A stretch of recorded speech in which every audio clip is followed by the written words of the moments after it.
Baik, Assalamualaikum warahmatullahi wabarakatuh. Alhamdulillahirabbil alamin wa bihi nasta'in ala umuri dunya wa din. Wassalatu wassalamu ala asrofil anbiya wal mursalin sayyidina Muhammadin wa ala alihi washabihi ajmain amma ba'du. Puji serta syukur marilah kita panjatkan kehadirat Allah Subhanahu wa taala yang telah memberikan kita beribu-ribu kenikmatan, di antaranya nikmat iman, Islam serta nikmat kesehatan. Tak lupa juga sholawat serta salam semoga tercurah limpahkan ke baginda kita yakni Nabi wa Nabi Muhammad Sallallahu Alaihi Wasallam. Langsung saja di sini saya akan membuat video tugas 9 kecerdasan emosional ya. Yang pertama itu, apa saja sih yang terjadi pada diri saya di tahun 2025. Di tahun 2025 saya mengalami banyak perubahan dalam kehidupan sebagai mahasiswa.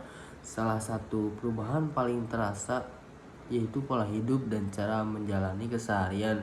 Jika dibandingkan dengan SMA, saya dulu terbiasa sekali bangun pagi, hidup lebih teratur dan mempunyai rutinitas yang jelas. Namun saat kuliah semuanya berubah. Saya sering bangun siang, kurang disiplin dan tidak konsisten dalam belajar. Karena kalau kuliah itu kadang masuknya siang, tetapi kalau yang SMA itu pasti langsung jam 7 tuh masuk. Berbeda sekali dengan yang kuliah. Akibatnya banyak hal yang harusnya bisa saya lakukan dengan maksimal justru terasa tertunda atau setengah-setengah. Di tahun ini banyak diisi dengan perjuangan melawan kebiasaan buruk saya yang kuliah ini. Sangat berbeda dengan yang SMA. Terus apa saja sih yang saya rasakan di tahun 2025 itu? Secara jujur, yang paling saya rasakan di tahun 2025 adalah rasa lelah, bukan secara fisik saja, tapi juga secara mental. Proses yang saya jalani lumayan sih menyakitkan, karena saya sadar mampu, tapi tidak selalu bertindak sesuai kemampuan itu. Ada rasa kecewa pada diri saya sendiri karena kurang konsisten, kurang disiplin, dan sering menunda. Sebenarnya saya juga ada progres di tahun 2025 tuh, progres gym, tapi selalu tertunda karena tidak konsisten.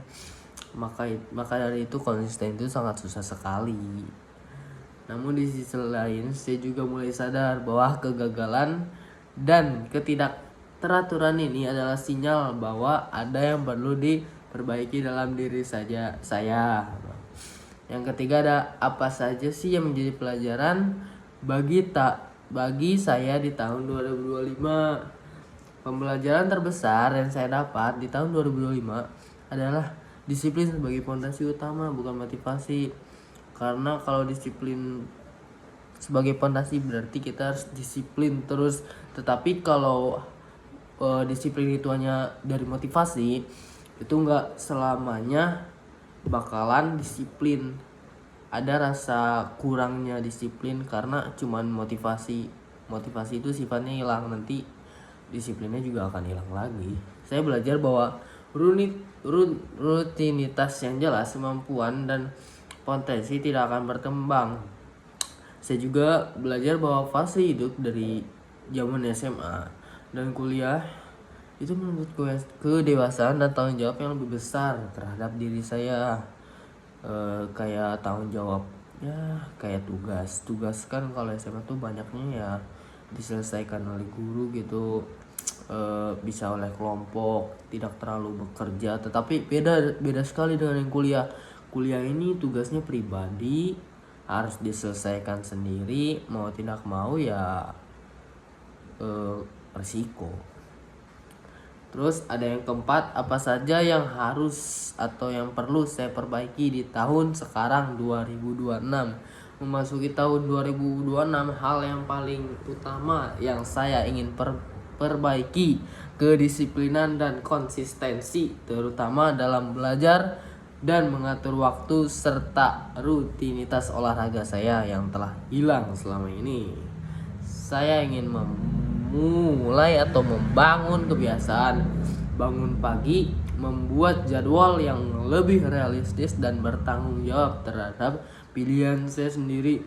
Saya juga akan lebih tegas, bismillah, tidak menunda, tidak mencari alasan, dan berani menjalani proses meskipun terasa berat. Ingin menjalankan semua prosesnya, kayak contoh olahraga, belajar, mengatur waktu, istirahat. Insya Allah saya tekankan, saya pasti bisa.